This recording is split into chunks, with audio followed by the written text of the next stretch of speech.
would you describe your lifestyle? Well, if I had to guess, there's probably many different lifestyles today in this room. I'm going to tell you about 4 lifestyles I've seen this year. I moved here from Austin, Texas, and they've got a saying in Austin, keep Austin weird. And I'm here to report they are keeping it weird. They are taking weird to new heights. And when you go to Austin, the average age is 33 years old. Most are single. They live in apartment complexes stacked on top of one another. The city life is said to be the fast life. Well, when I was in Austin, I never got anywhere fast. I was always sitting in traffic.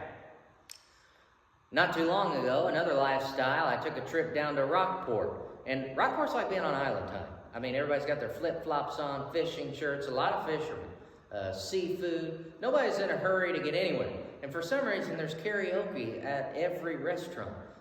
But it's nice. Everybody's relaxed. Not too long after going to Rockport, my wife and I took a trip to Southern California. And Southern California is one of the most beautiful places I've ever seen in my entire life. I mean, you're walking down the beach one minute, and then you get in the car and start driving. The next minute, you're driving through a mountain range. It's just incredible, like nothing I've ever seen before. But much of what we've heard about California is true. It is outrageously expensive. Gas is $5 to $6 a gallon. And I was talking to a man who was in a retirement community, really nice area. But this retirement community is made of duplexes, about 1,400 square feet. And the starting price for one of these duplexes is $1.7 million. No wonder they can sell their houses in California and buy ours with cash sight unseen.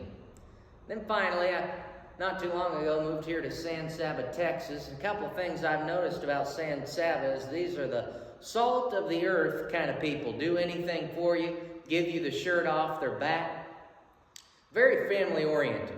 A lot of families have been here for generations. So you go into town and everybody knows everybody. Now those are the 4 main lifestyles that I've seen just this year. Admittedly, that is a small sample size. There's all different kinds of cultures across our nation and around our world. But when it comes to being a Christian, it doesn't really matter if you're a male or female. It doesn't matter what ethnicity or race you may be. It doesn't matter if you consider yourself an Episcopalian, an Anglican, a Presbyterian, a Methodist, or a Southern Baptist. It doesn't matter if you're a first-century Christian, an early Puritan that colonized this nation, a Jesus freak from California in the 70s, or a 21st century Christian right here in San Saba, Texas. There's only one way of life for a Christian, and that is a life of total devotion to God. That's what I want to look at today, as we look at the subject, the lifestyle of a Christian. We open your Bibles with me to the letter of Romans. Romans chapter 12, beginning in verse 1. The Apostle Paul writes, I appeal to you, therefore, brothers, by the mercies of God, to present your bodies as a living sacrifice, holy and acceptable to God, which is your spiritual worship. Do not be conformed to this world, but be transformed by the renewal of your mind, that by testing you may discern what is the will of God, what is good and acceptable and perfect. There are 3 principles about living the Christian life that pop off the page in this passage. He says to present your bodies a living sacrifice. Do not be conformed to this world, but be transformed by the renewal of your mind. Those are the 3 things required to live the Christian life. But I want you to notice the appeal. He says, I appeal to you, therefore, brothers, by the mercy of God. I urge you, I implore you, I beseech you, I beg you by the mercy of God. The motivation to live the Christian life is based upon the mercy of God, which has been the topic for the previous 11 chapters in Romans. This is the most influential letter written in human history, and there's no better explanation of the gospel found anywhere in the Scriptures than the letter to the Romans. In the first 3 chapters, the Apostle Paul explains to us that all have sinned and fallen short of the glory of God, that none is good, no, not one, none is righteous, no, not one, that we all find ourselves headed for the judgment of God. But towards the end of chapter 3, we learn that God, by His love, has satisfied His justice through His Son on the cross. The question is then, how do we receive this gift of salvation that's offered to us? Well, it's pretty simple. It's by faith, putting our trust in the Lord Jesus Christ. And in chapter 5, we're told that's the exact same way that Abraham and David came to the faith and came to trust in the Lord. And we also learn about the spiritual benefits that come with being a Christian. And at that point, we may think that all of our problems are solved. But the Apostle Paul explains to us, no, not every problem in our life is solved at that point. Chapters 6 and 7 explain to us that we still wrestle and struggle with what the Bible calls the flesh. That sin nature in us that tugs us and pulls us back into sin time and time again. So what do we do in the struggle with the flesh? Well, I'm glad you asked, because chapter 8 gives us the answer. God has given us the Holy Spirit to help lead us, guide us, and help us in life. That we are to live not by the flesh, but by the Spirit. And at the end of chapter 8, we're told that there's nothing that can separate us from the love of God in Christ Jesus.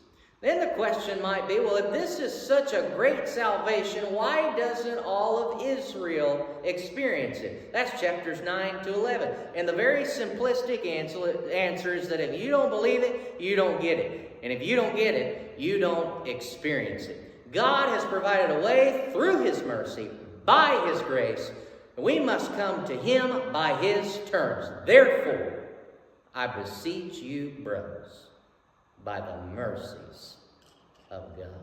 That's where we find ourselves in the letter to the Romans. And the first thing I want us to notice about living the Christian life is that it's an invitation to total devotion. Look at verse 1 again. I appeal to you, therefore, brothers, by the mercies of God, to present your bodies as a living sacrifice, holy and acceptable to God, which is your spiritual worship. The Apostle Paul puts total devotion this way: present your bodies a living sacrifice. And if you and I were in the first century, we would immediately pick up on the kind of temple language that the Apostle Paul is using. He's drawing time and time again from the language of the Old Testament sacrificial system. We are to treat our bodies as living sacrifices. Now, when Paul's thinking of a sacrifice, he's not thinking about sacrifice like you and I might think of it. He's not talking about giving up Netflix for an evening. He's not talking about giving up potato chips for a couple weeks. When the Apostle Paul is referring to a sacrifice, in his mind, in the mind of his first century readers, they would immediately think back to the Old Testament sacrificial system. You see, the book of Hebrews makes clear that there cannot be any forgiveness of sins without the shedding of blood. And it has been that way, brothers and sisters, since the very beginning in the Garden of Eden. You may remember back in the garden, Adam and Eve are walking with God in what we might think of as paradise on earth. But they're tempted by a serpent, which Revelation tells us is Satan himself. And he says, hey, that tree that God told you not to eat from, He just doesn't want you to end up like He is. He doesn't want you to have all the privileges He has. If you eat of that tree, you'll be like God. In other words, you and I can be our own God. We don't need God anymore, which is the root of every sin that you and I commit. And Adam and Eve fell for that temptation. And after falling for that temptation, things changed immediately. They began to realize their vulnerability. They became almost self-centered. And they covered themselves. They made some hula skirts out of fig leaves. And when God came back to the garden, he knew something was different. He knew something was wrong. And let that be a reminder to you and I today that our best efforts to cover our own sin will never be enough. God will see through that every single time. But God, in an act of grace, clothed those first humans, Adam and Eve, with animal skins. And that day, the first animal died to cover the sins of man. And later in the tabernacle and in the temple, God instituted the sacrificial system, where God, by his grace, allowed an atoning sacrifice, a symbol of his grace, to be laid upon the altar and slain for the sins of man. And this sacrificial system was meant to be a foreshadowing of the ultimate Lamb to come, Jesus, who would die on the cross for our sins, the only sacrifice that could really cover the sins of the world. But this is the system that's in the mind of Paul and these first century readers. But Paul says God's not asking for dead sacrifices to be laid on an altar anymore. God's asking for living sacrifices. I mean, this is almost an oxymoron. He's asking for a living dead thing.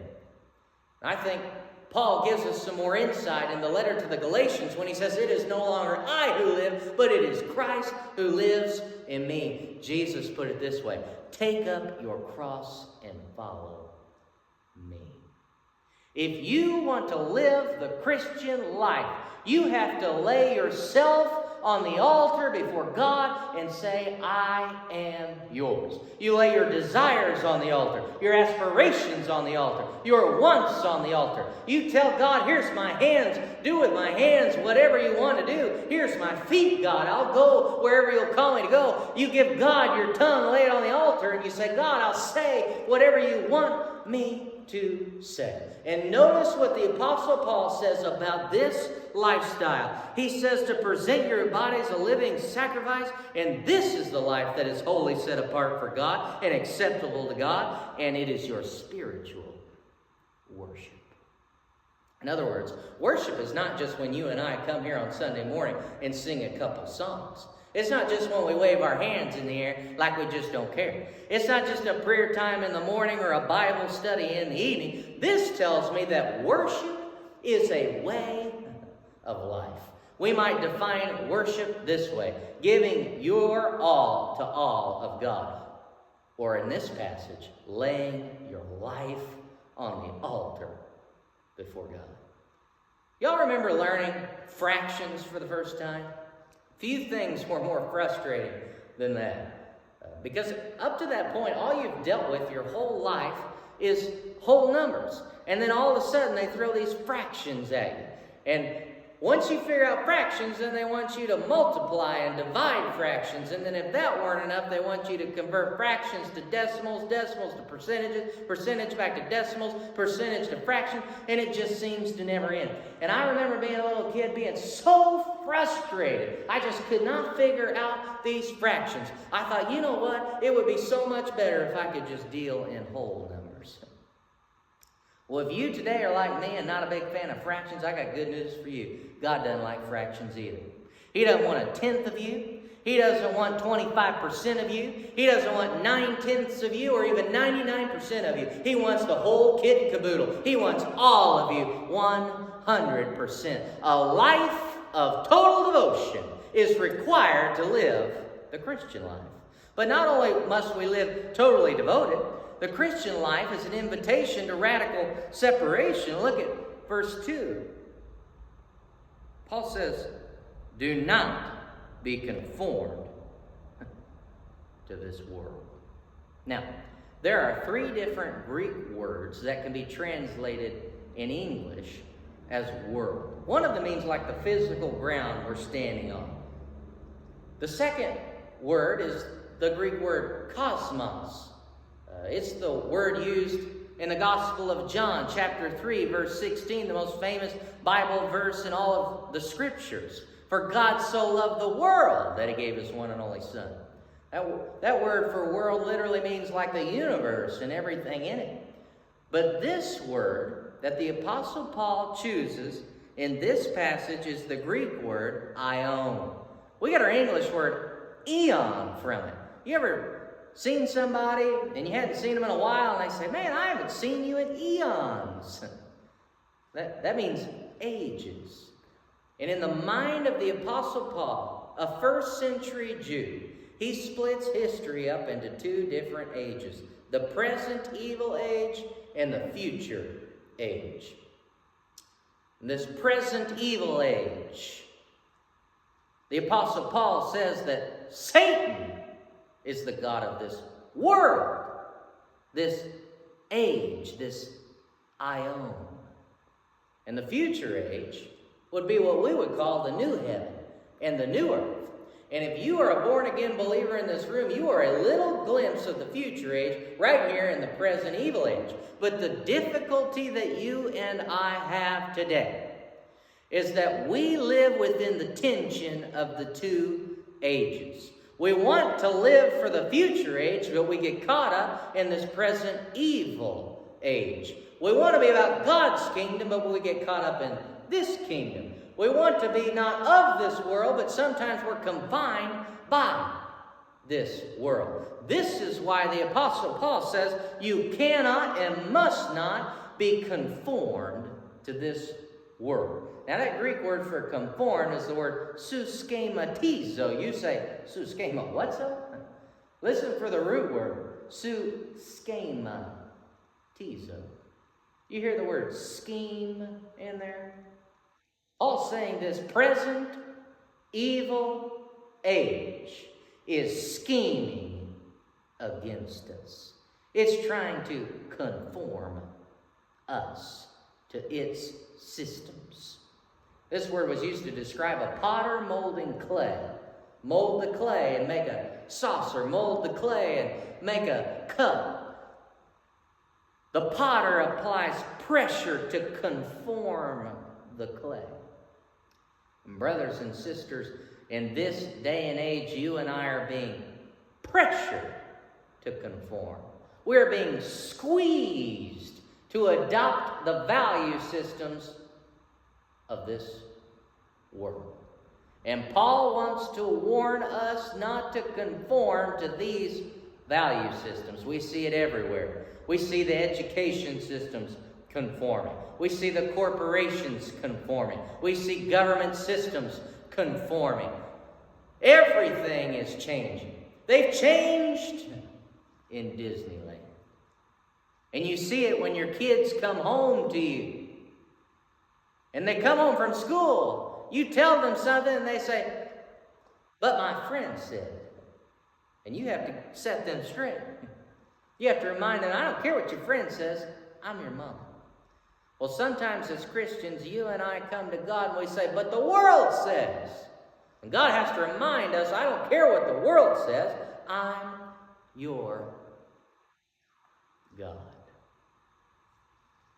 Have you ever noticed that certain things conform to their environment? You put a goldfish in a little bowl and it gets this big. You put it in one of those pools at a Chinese restaurant, I mean, as big as your face. Big old goldfish. Well, I read an article not too long ago about watermelon in Japan. They're doing something a little interesting with watermelon in Japan. They figured out how to make square watermelon. You say, Alan, why in the world would you need a square watermelon? Well, you get that watermelon home from grocery store, big, bulky, doesn't fit in your refrigerator. You open that refrigerator, it starts rolling out. You ever try and cut a watermelon? Try and cut it on the counter, rolls off the counter? Not with a square watermelon. You can stack them, you can store them, and you can ship them, and you can cut them. I mean, the square watermelon is where the world is headed. But you know how they make these little square watermelons? When the watermelon is early on the vine, they put a square piece of tempered glass around it. And as that watermelon grows, it conforms to that squared glass. Child of God, You and I need to be aware of the kind of environment we are growing in. Because as soon as we stop paying attention to our surroundings, we begin to grow and to conform to this age. When I was a kid, one of my favorite places to go was the Riverwalk across from the Alamo in San Antonio. And across from the Alamo on that Riverwalk is a wax museum. And I remember being a little kid, my dad and I went into this wax museum, and you could get a wax mold of your own hand. So my dad grabbed my hand, we held them like this and stuck them in that melted wax. They take it, stick it in another bucket, then they take it back and put it in that melted wax again. And I don't remember how, but they got our hands out somehow. We still have it today.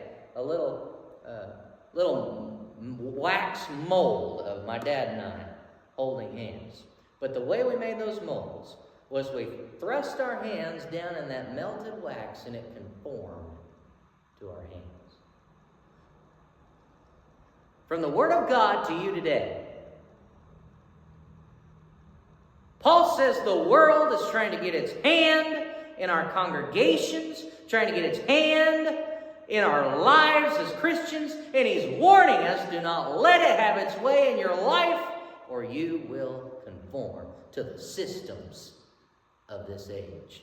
But finally, not only do you need personal devotion and radical separation, but if you and I are going to live the Christian life, it's an invitation to personal transformation. Look what the Apostle Paul says at the end of verse 2. He says, don't be conformed to this world, but on the other hand, instead, be transformed by the renewal of your mind, that by testing you may discern what is the will of God, what is good and acceptable and perfect. See, you and I can't have confirmation. We don't just need reformation. We need transformation, the Bible says. We can't be conformed. We need to be transformed. I want you to notice a few things about this verb translated as transform. The word in the Greek language is metamorphao. We get our English word metamorphosis from. That process in which a wiggly, slimy, ugly little caterpillar turns into a beautiful butterfly. I mean, if you looked at a caterpillar and didn't know anything about metamorphosis, you would not ever guess that it turns into a butterfly. So it is with the life of a Christian. Before you and I came to Christ, we were totally different people. But the Bible says when we came to faith in Jesus, we were a new creation. The old is gone, and behold, the new has come. God is transforming us. He's recreating us. And this is a command in the language of the New Testament. You must be transformed. In other words, it's not optional. But I want you to know something else. It's passive. The action is being done to us. You must be transformed. In other words, God, by His Holy Spirit, does the transformation in our lives from the inside out. One of my least favorite things to do is to go get my tires rotated. And I get my tires from Discount Tire, and if you buy them there, they rotate them for free. So you've got to take them in and let them do it. One day I was sitting getting my tires rotated, and this is like if there isn't a line, it's a 15, 20-minute job with the right tools. But you sit there for hours because there's so many people. That's why I can't stand it. I'm sitting in this waiting room for, an hour or so, and they come in, they say, "Sir, I need your lug nut key." Y'all know what I'm talking about? I mean, you've got 5 lug nuts. 4 of them look the same, and then one of them's different. It's got a little squiggly lock on it that's unique to your vehicle so that people don't come steal your tires in the middle of the night and leave your car on a block, I said, "Well, yeah, I've got that key. It should be in the glove box. Did you look in the glove box? He said, no. I said, well, go ahead. Go. I feel free. Go check the glove box. He came back in. He said, sir, we looked in the glove box. There's no key in there. I said, you didn't look hard enough. So I went out in that shop and I looked through the glove box. Nothing. Got in the center console. Nothing. I didn't have the key for them to rotate my tires that day. And naturally, I just tried to coerce them into just cutting that puppy off, but they refused. So after sitting there for hours, I had to just turn around and go home because I didn't have the key. I had somebody willing to do the work. I just didn't keep my end of the bargain. Child of God, God's not going to transform your life against your will. He's willing to do the work, but you and I have to do our part. And the key to unlocking transformation in your life is laying it all on the altar. When you and I decide to live totally devoted with our lives on the altar, suddenly we unlock transformation in our life. And notice how God transforms us. Paul says he transforms us by the renewal of our mind. You say, Alan, why does he transform us by the renewal of our minds? Because if he has your mind, he has you. If he has the way you think, he has your entire lifestyle. And much of our problem before we come to know Jesus is our mind. In Romans chapter 1, the Apostle Paul explains those who are stuck in all sorts of sin without Christ, much of what we still see today. Paul tells us that God gave them over to a debased mind, or could be translated an unqualified mind. In other words, before we come to Christ, we don't understand the things of God. We don't think like God thinks. We think opposite of how God thinks. We call what God says evil. We call what God says true false before we come to know Christ. But suddenly we give our lives to Jesus. We put it all on the altar. And he begins to transform us by the renewal of our mind. And when God says something is true, we say that is true. When God says something is good, we say that is good. He begins to transform our minds to think like he thinks. Paul says this is the good and acceptable and perfect will of God. You want to know the will of God for your life? Look no further than this passage, in which Paul explains how you and I can live a life committed and surrendered to God.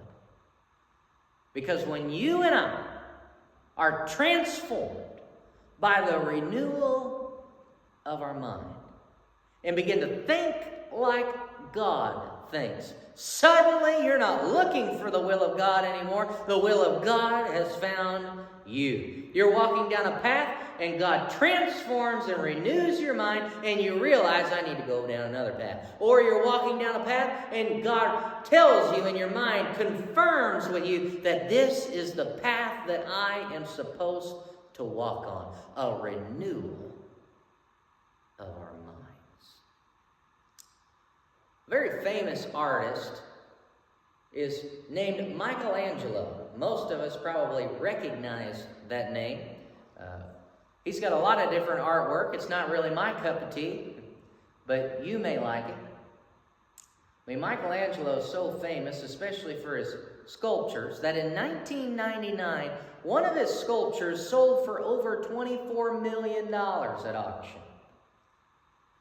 Michelangelo starts these sculptures with a large marble slab.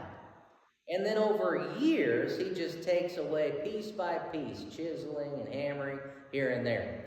But he's got an interesting take on what makes a great sculptor. He said that a great sculptor can look at the marble slab in front of him and look through that to the finished project. And the sculptor's job is just to remove pieces until it looks exactly like it's been envisioned. Well, if you're a follower of Jesus in this room, if you've laid your life on the altar before Almighty God, you have a divine sculptor. He is doing a work in your life. He is transforming you, cutting one piece out here, a little chisel and a hammer there, until you are a completed product, until you are transformed into everything He desires for you to be. He takes something that's broken and fixes it. He takes something ordinary and makes it extraordinary. He takes a life that is worthless and makes it priceless. But the question is, are you willing to lay it on the altar today?